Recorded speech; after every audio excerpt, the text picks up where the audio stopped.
নমস্কার প্রিয় বন্ধু রান্নাঘরে আপনাদের সবাইকে স্বাগত। বন্ধুরা, এগুলো ক্যাপসিকাম লঙ্কা।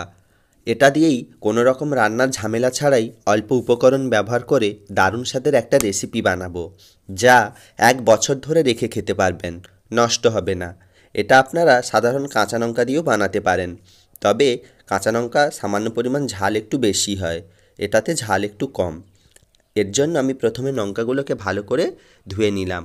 এবার একটা শুকনো কাপড় দিয়ে লঙ্কাগুলো থেকে এইভাবে জলটা ভালো করে মুছে নেব, যাতে কোনো রকম জল না লেগে থাকে, কারণ এই রান্নায় কোনো রকম জল ব্যবহার আমি করব না। দেখুন বন্ধুরা, সমস্তটা একদম পরিষ্কার করে মুছে নিয়েছি।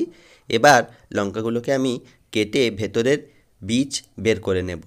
আপনারা চাইলে লঙ্কার বটাটা রেখে বীজগুলো বের করতে পারেন, তবে আমি লঙ্কার বটাটা কেটে দিলাম।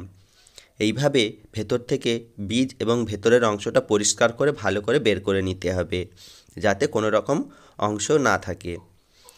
এই কাজটা কিন্তু বন্ধুরা একটু ধীরে ধীরেই করতে হবে, তাহলে সুন্দরভাবে হয়ে যাবে। দেখুন বন্ধুরা, আমি সমস্ত লঙ্কাগুলো থেকে বের করে নিয়েছি।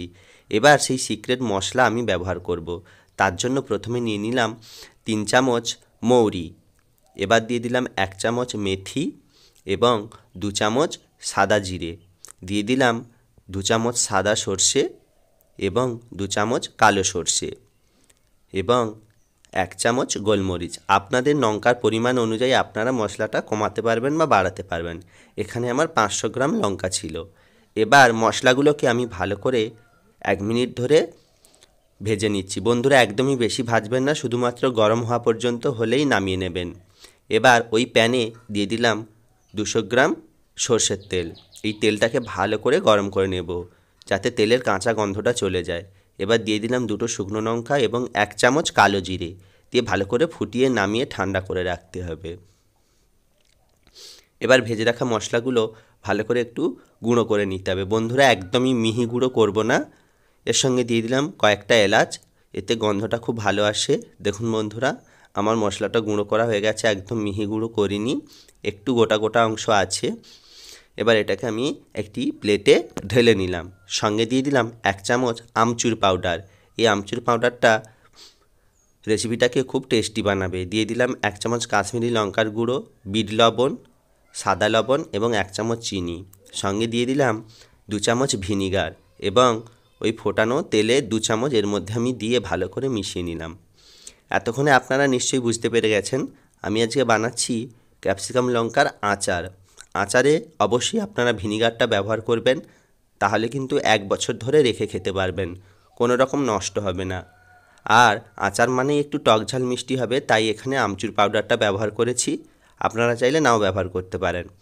এবার ওই মশলাগুলো প্রত্যেকটা লঙ্কার ভেতরে এইভাবে আমি ভরে দিচ্ছি। দেখুন বন্ধুরা, আমার সমস্ত লঙ্কার মধ্যে ভরে দেওয়া হয়ে গেছে। বন্ধুরা, আপনাদের যদি ভিডিওটা ভালো লেগে থাকে অবশ্যই আমার পাশে থাকবেন, লাইক, কমেন্ট এবং শেয়ার করবেন এবং চ্যানেলটা অবশ্যই সাবস্ক্রাইব করবেন। এবার একটি কৌটোর মধ্যে আমি লঙ্কাগুলো ভালো করে এইভাবে ভরে নিচ্ছি। বন্ধুরা, রেসিপিটা খুবই সহজ, যে কেউ আপনারা বানাতে পারবেন।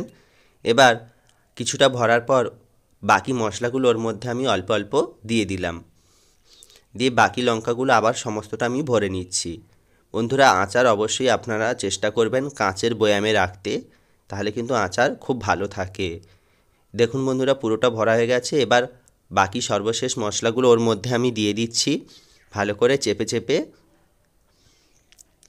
দেখুন বন্ধুরা, আমার দেওয়া হয়ে গেছে। এবার ফুটিয়ে রাখা যে তেলটা, সেইটা আমি এর মধ্যে আস্তে আস্তে ওপর থেকে দিয়ে দেব। তেলটা অবশ্যই ফোটানোর পর ঠান্ডা করতে হবে। দেখুন বন্ধুরা, আমি দিয়ে দিয়েছি। এবার চেপে ঢাকনাটা লাগিয়ে দেব, দিয়ে বেশ কয়েকদিন রোদ্দুরে রাখলেই প্রস্তুত আজকের আচার।